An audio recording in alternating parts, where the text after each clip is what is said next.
Dunyoviy mashhur asar Yigit degan shundoq bo'lsa. Avtori Ehson Abdulquddus, Misr. 7-bob. Naval do'stimni yo'qlab kelma degan bahona bilan opasini o'ng'ayla ma'qul keltirdi. Qasdan oldirmagan qiyofatda kiyimini almashtirdi. U o'zini har qancha tamkin tutay desimi, qo'llari ixtiyorsiz titraydi.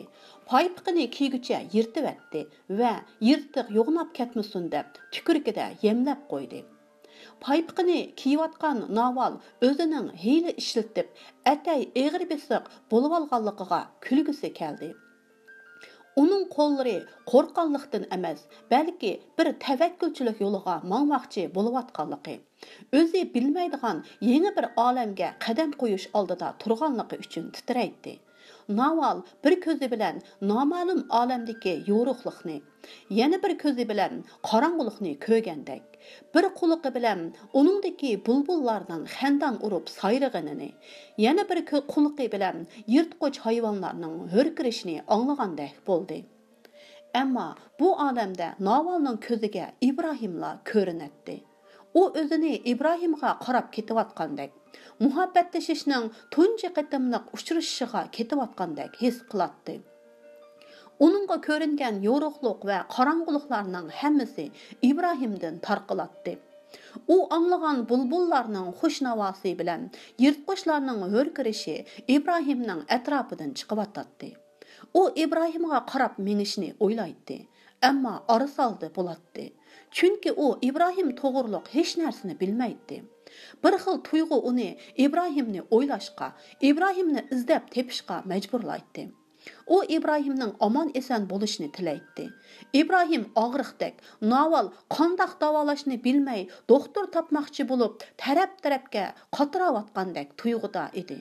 Shunga hozir o'zini oshu doktorni chaqirishga mangandek his qildi. Naval ikki tal o'rilgan tom sumbul chechini orqasiga tashlagan peti uydan chiqib avtobus bekatiga mangdi. Vatanparvarlik vazifasini ado qilish uchun ketayotganligini xiyoliga keltirmadi. Soqchi, turma deganlarni o'ylabmi qo'ymadi.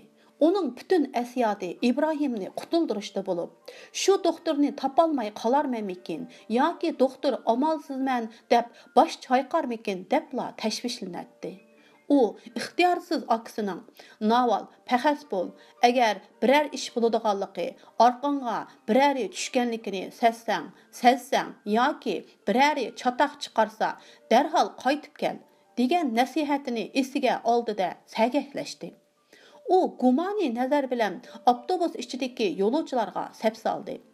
Uningga avtobusdagi hamma odam uning maxfiyatligini, Ibrohimning maxfiyatligini bilib olgandek, atrofdagilarning hammasi maxfiy soqchilardek, doktorning yeniga bormay turibla o'zini tutib ketadigandek, turmaga tashlaydigandek bilindi. Uning yuragi dupildab so'qib ketdi. Ammo u darhol bu bo'lmag'ur xiyollarni unutib o'zini besib oldi. Naval Angliya ko'riki maydonida avtobusdan tushdi. U Ismil ko'chasiga kirib, eshiklarning nomerlariga sapsilishga boshladi. 13-nomerlik eshikning oldiga kelganda, go'yo ko'nglida qandaqdir bir narsa uni ehtiyot qilishga undagandek, ixtiyorsiz orqasiga qarab qo'ydi. Orqasida hech kimning yo'qligini ko'rgandan keyin oldiga minib, 15-nomerlik eshikning oldiga kelib to'xtadi. Bu chaqda uning butun hayoti keyingi qadamiga bog'liq bo'lib qolgandek, yuragi texmi qattiq so'qib ketdi. U xiligacha arsaldi bo'lib turib qoldi. Bu arsaldilikda izo tortish, hodiqish bor edi. U birdinla uyqudan uyg'ongandek reallikqa qaytdi-da Ibrohimning qochqin ekanligini, o'zi uning qechishiga yordam qilayotganligini tunji qatim bildi. O'zining birinchi qatim bir yot oilaning ishiga yolg'iz kelib, notanish odam bilan ko'rishmoqchi bo'layotganligini sezdi. Naval o'zidagi arisaldilikni yengishga tirishib, bu imoratni ko'zdan kechirdi. Bu katta bir dacha bo'lib, atrofi gullik edi. Xo'jayinning puldor odam ekanligi bilinibla turadi. U sarosima ichida eshik tubiga berib, eshik qo'ng'iriqining knopkasini bosdi. Ақ yekteklik qapqara xizmetkar eshikni ichib edi. Naval titrigan ovozda asta so'radi. Fathi apandi o'ydimi? Men uningga sizni kim deb aytaman? Xizmetkar gap qilganda oppoq tishlari ko'rindi. Meni savoqdishingiz ekandang, dedi Naval yanada titrak ovoz bilan. Sal ta'xir qilib turing, men ma'lum qilay. Xizmetkar Navalni hashamatlik bir zalga boshlab kirdi. Ammo Naval bu zalning kattaligiga, uningdagi esil sofalarga, hal berilgan ustallardagi qadimgi zamon narsalarga sap solmadi. Xuddi quruq uyga, hatto o'ltirg'idek o'rindiqmi yo'q uyga kirib qolgandek gangirab turibli qoldi. İttik qadam tashlab kelayotgan oyoq tivishi anglanib, o'zi bilan tang dematlik qiz paydo bo'ldi. U qiz ham chiroyli, ham esil kiyingan edi. Qiz asta minib Navalning yeniga keldi-da, qo'lini sunib salomlashdi. "Yaxshimisiz?" Naval uyalgan holda qizga salom qildi. U qiz Navalning kiyimlarining raqtini bilmoqchi bo'lgandek, beshidan oyog'igacha sapsilib qargandan keyin so'g'uqla "Siz Fathi bilan bir maktabda o'qimsiz?" deb so'radi. "Ha-a", dedi Naval tükürkini yutib etib. Qiz yanala uningga sap solgan holda so'radi. "U uxlayotdi. Uningga deb qo'ydigan biror gapingiz bormidi?" Naval sal vuduqdi, ammo darhol o'zini tutib olib, "Uni uyg'otib qo'ysangiz bo'larmi? Uningga deydigan nihoyat muhim ish bor edi", dedi. U qiz Navalga taajjub bilan tikilib, "Fathini uyg'ot demsiz? Bo'lmaydi. Bu mening jinimni olganlik emasmi? Har qanday ishni qilamanki, Fathini uyg'otadigan ishni hargiz qilmayman", dedi. "Xotirjam bo'ling. Agar uyg'otsangiz, u cho'qim xafa bo'lmaydi. Bu nihoyat muhim ish", dedi Naval darholla. "Sizga nisbatan muhimda?" Naval qizning so'zidagi ma'nini tushundida, hüppida qizardi. Ko'zlaridan g'azab uchqini chaqnadi. U qizni bir tastak selvatmay yana deb imkon qadar g'azabini bosdi. "Uni uyg'otib qo'yishingizni umid qilaman. Agar u o'rnidan turishni xohlamasa, kelib menga deng." Qiz hayronlik bilan Navalga qarab pisand qilmagandek talaffuzda, "Qaraganda bek muhim ishdak turdi. Taylaylik ekansiz", dedi. Bu gapga Navalning ochchig'i kelib turadi. U yana so'radi. "Uningga sizni kim deyman?" Navalning ochchig'i yondi. U o'ylab turib, "Zaynabdan", dedi. Orqadan bir narsa esiga kelganda qo'shib qo'ydi. "Zaynab Hamdi." Qiz parvo qilmasdan mo'risini qisib qo'yib chiqib ketdi. Naval yolg'iz qoldi. Boyiqi Hamdi degan ism uning quloq tubida jaranglab ketdi. Bu İbrahimning familiyasi. U İbrahimning familiyasini qo'llandi. Bundaq qilishga haqqi bormi? Uning ismi kunlarning birida Naval Hamdi bo'larmi? U o'zining bekla oldiraqsonlik qilganligini sezib, izo tortib ketdi. Ammo o'z ismining İbrahimning ismi bilan birikib, bir ism bo'lishini o'ylashi bilanla qalbini shirin bir tuyg'u chulg'ib olgandek bo'ldi. U atrofga qarab, yenidagi sofada kerilib o'ltirdi-da, xiyolga ketdi. Bir chog'da vazifasi esiga kelib, sofaning levigirak surilib, jiddiy qiyofatda tuz o'ltirib, xeyli uzun saqladi. Naval zerikib atrofdagi katta uy jihozlariga sapsilishga boshladi. Esil sofalarni, hal berilgan ustal ustidagi qadimgi zamon narsa keraklarini ko'rib, ko'nglida "Tova, İbrahimning do'stlari ichida mushundoq rohat farog'atda turmush kechirdiganlarimi borkina", dedi. U asli ularni taraf-tarafga qatrab yuriydigan, rohat turmushga ko'nalmaydiganlar, tapanchadan boshqa hech nimasi yo'q jangchilar deb o'ylagan edi. Oyoq tivishi anglanib, vichikkina bir yigit kirib keldi. Uning mangzi so'ngaklari bo'rtib chiqqan. Qo'lining ko'k tomirlari ko'rinib qolgan, chochlari shalvarab ketgan edi. Yigit kechilik kiyimining ustiga duha va xalat kiyib olgan edi. Qizargan ko'zlaridan uyqusiga qolmaganligi chiqib turadi. Fathi Mariji degan mushumudu? Naval uni qovul, kuchlik, barno yigit deb faraz qilgan edi. İbrahimni qutuldiradigan odam kuchlik bo'lishi kerak-da. Naval ishonmagandek taajjub bilan tikilgan holda uning bilan qo'l ilishib ko'rishdi. Yigitmi Navalga o'xshashla hayron edi. Shu asnoda Naval yigitning singlisi kirayotganligini ko'rib, qat'iy talaffuzda "Kechiring, siz bilan ayrim so'zlashsam bo'lamdi?" deb so'radi. U yigitning singlisini anglasin deb ovozini qasdan ko'tarib, "Qiz, qara degan gapingni" degandek mo'risini qisib qo'ydi-da, burilib chiqib ketdi. Naval yigitga yaqin kelib past ovoz bilan so'radi: "Siz Fathi Maliji apandimi?" "Ha-a", dedi Fathi yanada hayronlik bilan. Naval uningga xuddi uning guvohnomasini tekshirgan tarzda diqqat bilan sapsilib chiqqandan keyin texmo past ovozda: "Men Ibrohim Hamdining yenidan keldim", dedi. Fathi texmo hayron bo'lib, shu an Navalning so'zini bo'lib etdi. "U hozir qayerda?" "Uni sizga aytib berolmayman. Men uning salomatligi qandaroq demoqchidim. U hozir nima ish qilyotidi?" dedi yigit apu so'ragandek. Naval zimmisidagi vazifaning haqiqatan og'ir ekanligini his qilib darhol javob berdi. Uning salomatligi nihoyatda yaxshi. Uningga bir qur ofitser kiyimi bilan bir kichik avtomobil kerak ekan. Sizni iftor zambriki etilib 10 minutdan keyin Nil daryosi ko'chasidagi qo'lvaqchilar klubining oldida jiz tarafda saqlasin, deydi. Bularni ata yoki o'gunlikka tayyorlab berdi ekansiz, kechiksa bo'lmaydi ekan. Fathi beshini tuvan silib uyg'otdi.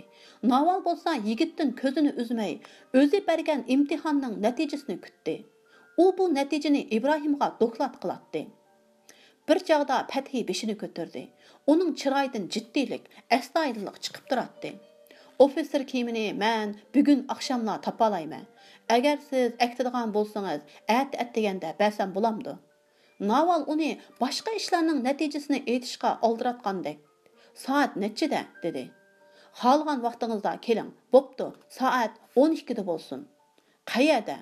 Yana meshaga kelamdimi?" "Yo'q, yaxshisi uyga kelmang. Dadam atda sirtqa chiqmaydi. Siz Cho'nko'vrak maydonidagi tamaki do'konining yanida saqlab turing. Men sizni tepib kiyimni beraman. Agar 12 da borolmasam, siz soat 3 da meshaga keling. Chunki menimi birari nazorat qilayotgan bo'lishi mumkin." Vazifa bag'ancha murakkablashib ketyapti. "Men bir kunda 2 qatim sirtqa chiqadi ekanman-da, unda qilsam bo'lmas", dedi Naval. Fathi uning nima demoqchi bo'lganligini tushunmay taajjublanib so'radi. "Nima ish bo'lmaydi?"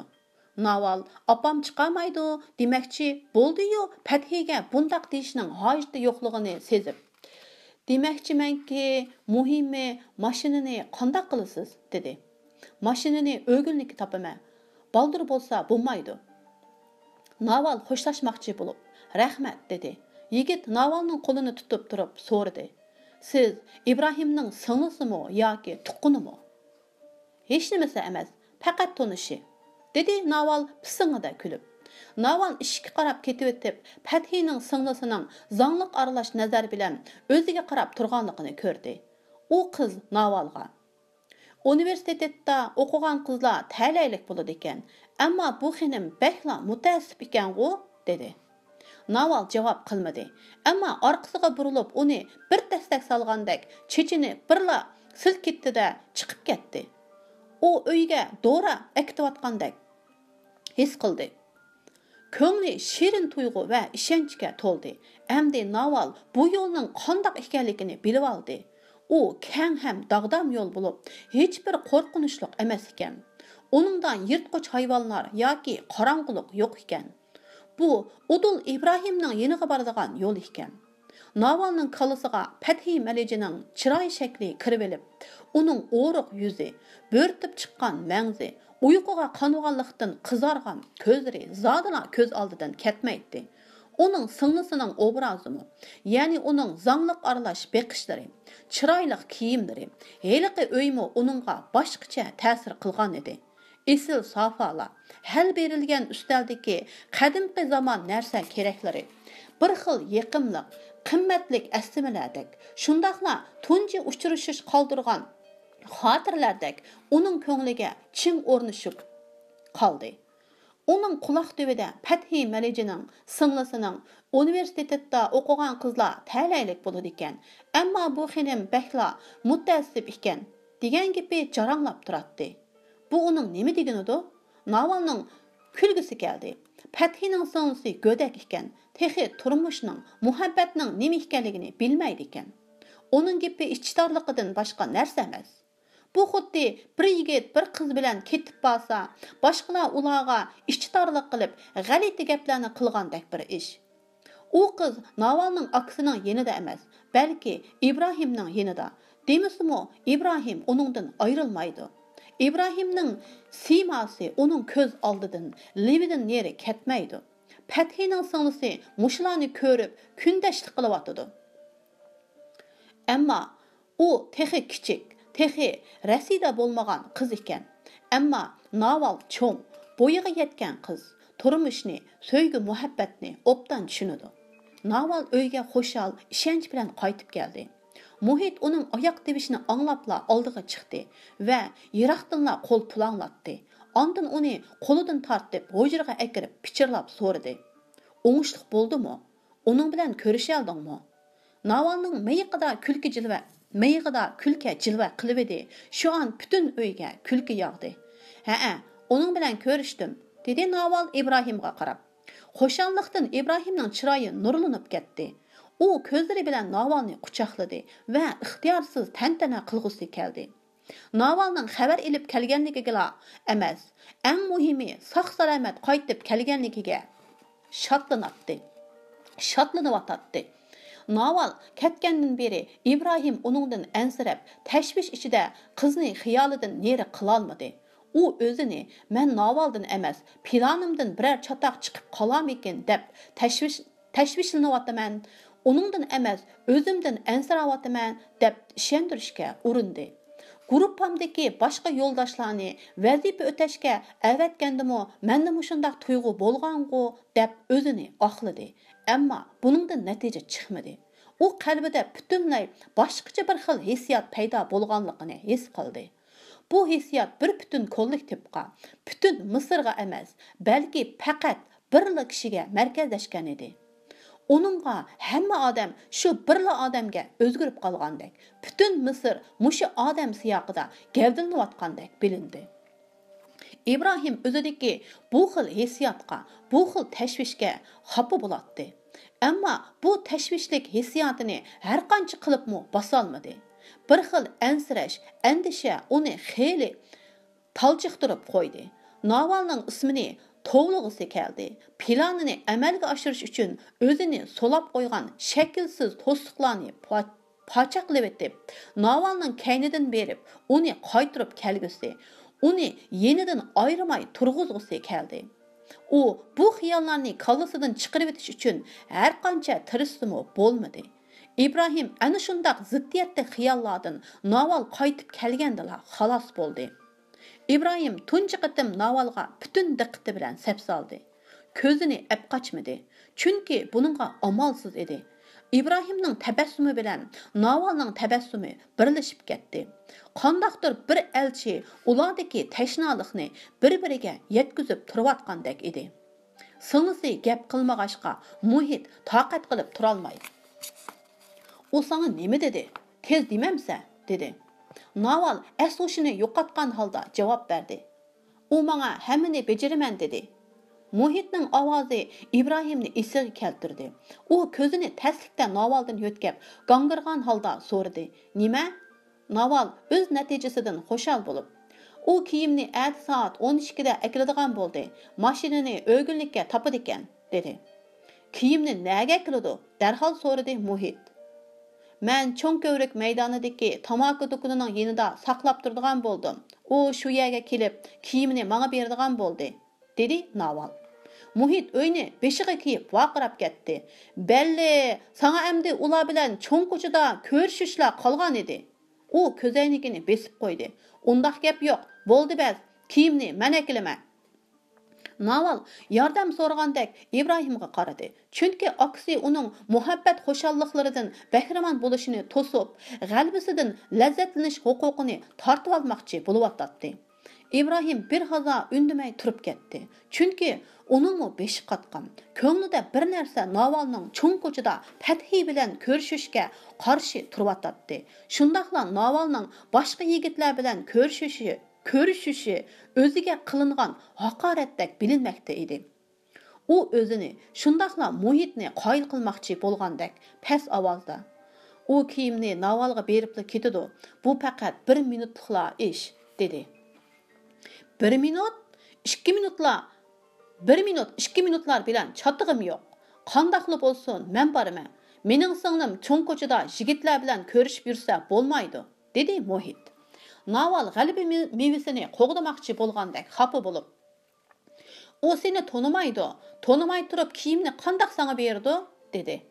Muhit jim bo'lib qoldi. İbrahim, "Qani, bu gapga javob ber", degandek Muhitga qaradi. Muhit uy ichida bir necha qadam mengib, xuddi javob topgandek birdinla singlisiga burildi-da: "Men sen bilan birga boray, ikkimiz borayli", dedi. Agar Fathi Navalning yanida seni ko'rsa, seni ishpiyon yoki bo'lmasa Naval meni ahmoq qilibdi deb o'ylab, Navalni tonimagan bo'lib olib ketib qolishi mumkin, dedi İbrahim ustozlarcha talaffuz bilan. "Qandaqli bo'lsin, Naval yolg'iz bosi bo'lmaydi. Siz boshqa amal teping. Naval cho'ng ko'chada bir yigit bilan ko'rishsa, zodili bo'lmaydi", dedi Muhit yanala ochiq bilan. Muhit, "Ishimiz putayli deb qoldi. Kichikgina ish bilan uni to'xtatib qo'ysak bo'lmaydi." "Bu kichik ish emas. O'zingizning singlisi bo'lgan bo'lsa, mening singlim qilgan ishni hargiz qilg'izmagan bo'lardingiz", dedi Muhit İbrahimga g'azab bilan olib. İbrahimning demi ichiga tushib ketdi. Gap qilmoqchi bo'lgandek og'zini ochdi-yu, hech narsa demadi. Yuzidagi go'shtlar lipildab ketdi. U dardini ichiga yutdi. Naval İbrahimning azobini, dardini tushunib, oqsiga ochiq bilan so'zlab ketdi. "Muhit, sen nimalarni da'vatsa? Men Fathining uyiga bordim. U nihoyatda adablik yigit ekan. Menga tikilibmi qaramadi. Meni uning singlisi kutib oldi. Umu tarbiya ko'rgan. Men bilan tang dematli qiz ekan. U mening oqsining saboqdashi ekanligimni anglab, nihoyatda takalluf qilib ketdi. Sen nimadan qo'rqsan? Undaqda u nimishqa kiyimni sana o'z uyida berishni aytmadi?" Muhit İbrahimga qarabmi qo'ybay so'radi. U dadisining bilib qilishidan ansiraydi ekan. Muhitning bahona sabablari kor qilmadi. Oxir u yana bir bahona topmoqchi bo'lgandek: "Yo'q gap. U dadisining bilib qolmasligi emas, balki mashinasini oldingda to'xtatib, sana "Qani chiqing, kiyimni billa berib akalayli" deyish uchun shundoq degan nima? Sen bundaq yigitlarni bilmaysan. Men ularni 5 qo'ldak bilaman", dedi. "Sarang bo'ldingmi Muhit? Qandaqcha bu gaplar og'zingga patdi? Meni ahmoq yoki sarang ko'riyotamsan nima?" dedi Naval ochiqlab. "Muhit, gapimga quloq sol. Bundaq gaplarni qilma. Nemish bo'lsa bo'lsin, men hozirla ketay", dedi İbrahim azoblangan holda. Navalning ko'zlari chakchib, unsiz cho'qon ko'tirdi. Muhit darhol pastgo'yga tushib, gangirgan holda: "Nima deganingiz bu?" dedi. İbrahim o'rnidan turib tamkinlik bilan: "Agar men hozir ketsam, ularning tutib olish ehtimoli nihoyatda cho'ng. Navoda mening planim bo'yicha ish qiladigan bo'lsak, ish ko'p osonga tushadi", dedi. "Yo'q, bo'lmaydi. Siz ketmang", dedi Naval İbrahimga isiladigandak qiyofatda. Ondan aksiga burilib, past ovozda g'azab bilan tovladi: "Muhit!" Muhit beshini sangilatdi. Ko'zaynikini tuzab qo'yib: "İbrahim, bu chora emas. Sizni ket demoqchi emasman. Siz mening va hammamizning ahvolini tushunishingiz kerak", dedi. İbrahim do'stini obdan tushungandek samimiy ohangda: "Men sizlarning ahvolinglarni tushunganligim uchunla ketay deyapman. Men bu uyga kirgandan tortibla bu haqda o'ylanyapman", dedi. "Men Navaldan ansirayman. U bizning universitetdagi qizlarga o'xshashmaydi. O'rta maktabni tugatmasdilla dadam uni sirtqa chiqolmaydigan bo'lgan. Uningdan boshqa men Navaldan ansirayman", dedi İbrahim do'stini ayiblagan tarzda. Naval İbrahimga qaradi. Uning ko'zlarida orisaldiliq aks etib, sal qo'rqishga boshladi. Agar uningga rost xabar bor agar uningga rost xavf bor bo'ladigan bo'lsa, dedi İbrahim, men uni barg'uzmagan bo'latdim. Xotirjam bo'lgan muhit. To'g'ri, mening och sing'illarim yo'q, lekin bu uyga kirgan kundan boshlabla sizlar bilan qarindosh bo'lishni orzu qilyapman. Sirtdan mo'mayning varqirgan ovozi anglandi. Naval, bu qiz nega ketgandi? Men chiqib baqay, opamning nima ishi bordi? Dedi Naval o'rnidan qo'zg'alib. U eshik tubiga borganda keyniga burildi. Akisiga qarab kulib, "Muhit, mendan ansirmagin. Sen meni bilasan-ku?" dedi. Apsi oshxonaning oldida turardi. "Nega ketding? O'zim yolg'iz yetisholmayla qoldim. Qaytib kelganingga yarim soatdek bo'ldi-ku deyman. Muhit bilan paranglashib qoldim. Mang, berib oyoq paypiqingni selib etib kel. Oppoq ochangning olı kuchuklari kelib qoldimi nima? Qo'lini agri qilmadi." "Ma'qul", dedi Naval va hujrasiga kirib qarab ochisini izladi. Samiya karvatning bir bulungida tomga yo'linib, ikki tizini quchoqlab o'ltiratdi. Uchsida ko'k chit kechilik xoliti, beshida o'ngib ketgan kona sharpa, chiroyimi sharpining rangidek seriq, ko'zlari yig'idan ishib ketgan edi. Naval uning yeniga kelib mehribonlik bilan "Nima bo'ldi?" deb so'radi. "Hech nima bo'lmadi. Sen nega yo'qolding?" dedi Samiya ochchig'i bilan. Naval hech ish bo'lmagandek "Pajiyanikiga bordim. Bizninkiga kelib qolmasin deb, men uning yeniga berib keldim", dedi. Samiya shundoq bir tikildiki, uning bu qarashi beayni qurib qolgan attirgulning tikini edi. Yolg'on. Bu hilangni menga ishlatmasang bo'lamdikin?" Naval yolg'onni aplashtirib olmay so'radi. "Sen degina amsa, men nega bordim?" "Bilmayman. Bu uydagi ishlarni kim bilatdi?" dedi Samiya qiydigandek. "Samiya, nima ish seni buncha xafa qilyapti?" dedi Naval muloyimlik bilan. Samiya zarda bilan uning so'zini bo'lib etdi. "Undaq haromzadalik qilma. Sen İbrahim apandingga ko'ngil bo'lsangmi bo'ldi. Mening nimaga xafa bo'lganligim bilan koring nima? Hech qanday ish bo'lg'ini yo'q. Men noyta xushal, seningdan o'ta xushal. Sening o'y xiyoling o'limga hukm qilingan odamda bo'lsa, mening o'qishnimi aplashtirolmagan bir lukchak nisib bo'pti. Har holda men sendan yaxshiroq." "Samiya, bundaq demagin. Dadam seni uningga bermayman dedi-ku. U hech qachon seni ololmaydi." Naval ochisining yelkasini silmoqchi bo'lib qo'lini so'zdi. "Neri tur." Samiya Navalning so'zilgan qo'liga paqqida urib vaqirdi. "Meni o'ngchi qo'y. Hech kimni ko'rar ko'zim yo'q." U shundoq deb beshini ikki tizining o'ttirisiga qo'ydi-da, yig'lab ketdi. Naval mehribonlik ham ich og'ritish bilan ochisiga qarab qo'yib, kiyimini almashtirdi-da, opasiga yordamlashish uchun oshxonaga mangdi. Samiya yolg'iz qolgandan keyin turmushida burun bo'lib o'tgan ishlar va Abdulhamdining o'z hayotidagi ta'sirini esladi. Abdulhamdi uning butun hayoti bilan bog'lanishliq bo'lib, u Samiyaning bir nevra akisi edi. Balalik chog'larida ular doim birga o'ynaydi. U Abdulhamdiga qoyil edi. Uning zerak, botirligiga, ota-onasiga gap yondira gap anglamaydiganligi, do'danligiga, marujnini o'g'irlab kelalaydiganligiga qo'l qo'yatdi. Uning bu qoyilligi yosh quramining cho'ngiyishi bilan uningdanmi kuchlik tuyg'uga, oxir muhabbatga aylandi. Peshonasiga putilgan bu muhabbatga u faqat bosh egib bo'ysundi. Uydagilarmi uni Abdulhamdiga berilgan. Abdulhamdimi uni oladigan bo'ldi. Hamma odam ularning bir-biriga ko'ngli borligini, kelgusida er-xotin bo'ladiganligini bilatdi. O'zi go'yo Abdulhamdi uchunla yaralgandek, Samiya bu to'g'rida ortiqcha o'ylab ketmadi. U bu ishni bilgandan tortib, ya'ni 11 yoshidan boshlabla o'zini Abdulhamdining xotini deb qaradi. U Abdulni ko'sa izo tortatdi. Uning o'ziga itoat qilatdi. Ostirdan uningga bo'lishatdi. Biror ishga yo'liqsila uni topatdi.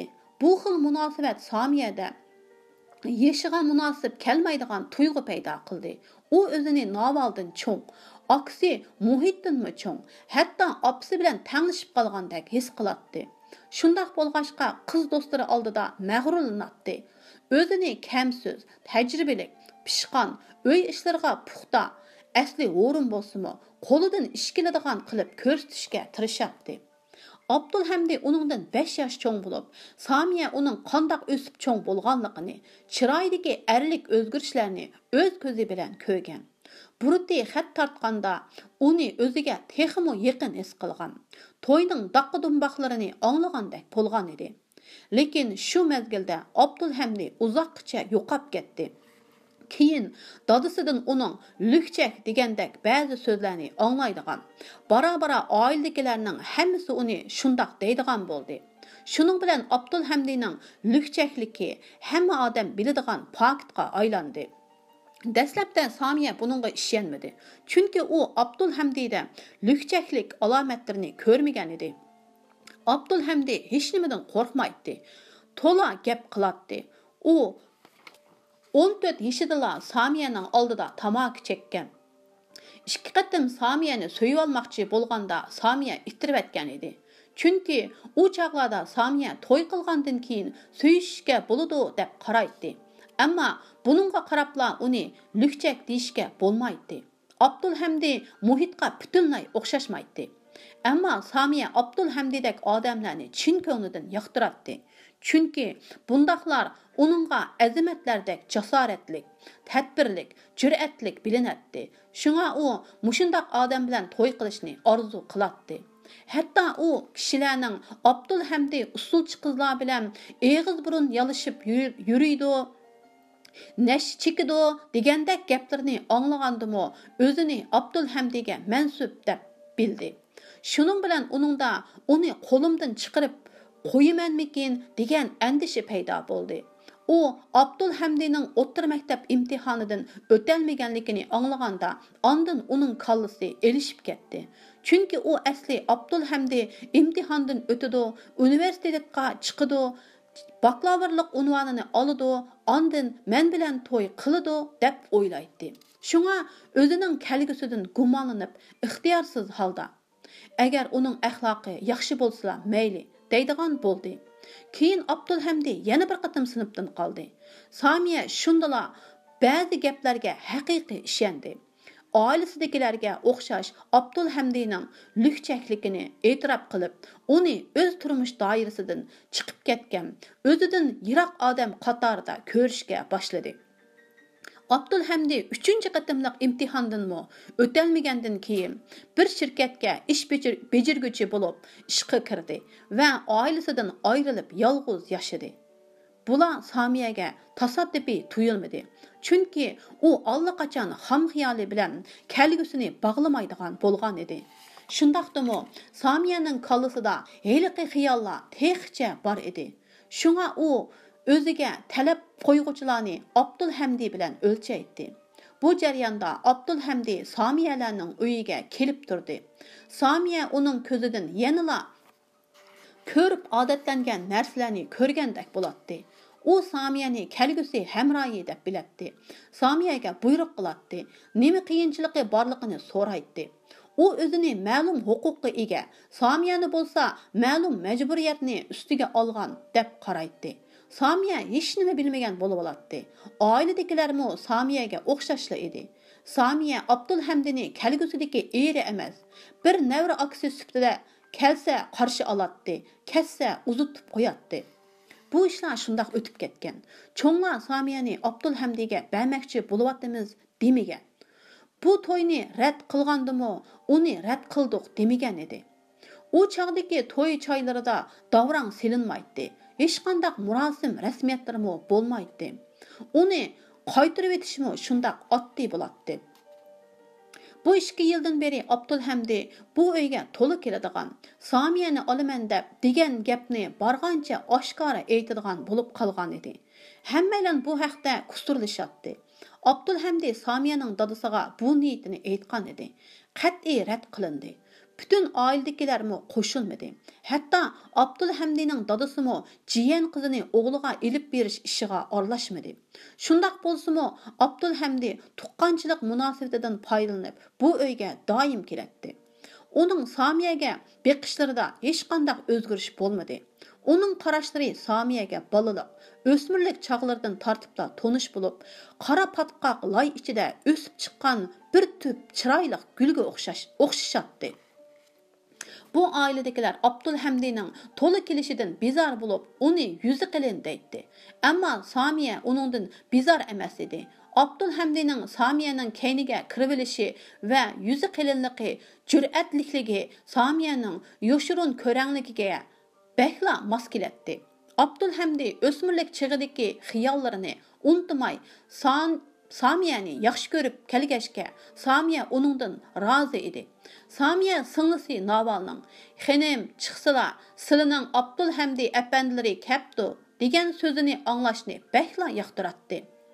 Bundaq chaqlarda u mo'risini qisib qo'yib, "Tilingga tash, yo'q gapni qilma" deb qo'yatdi. Biroq hozir Abdulhamdi Samiyani iskanjiga oladigan qo'ral ko'tarib kelyapti. Bütün ailega tahdid solmoqda edi. U Samiyani so'ydi. Samiyaga talab qo'yg'ili keladi. Uni Samiya kechirarmi? Uni Samiya kechiramdi.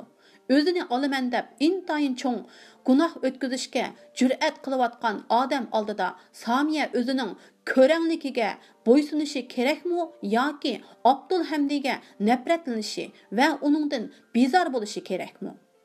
Samiyani mushu arisaldilar azoblayotdi. U o'zining ko'rangligi va qallasidagi xomchotli o'ttirsida arisalda bo'layotdi.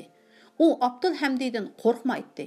Uning o'zini to'y qilishga majburlashidanmi qo'rqmaydi. Faqat uningga shundoqla o'ziga nisbatan ko'ngil to'xtatolmayotdi. Samiya o'zining bo'shangligiga yig'ladi. İftarga zembrek etildi. Samiya yuragi xuddi zembrek o'qi tekkandek titrab ketdi. Ishik ochilib, opsining beshi ko'rindi. Qo'lida bir taxsa qo'rima tamoqxonaga akirib ketyotdi. "Yur, Samiya, yur, obdan qizim, iftar vaqti bo'ldi", dedi onasi. 7-bob tugadi.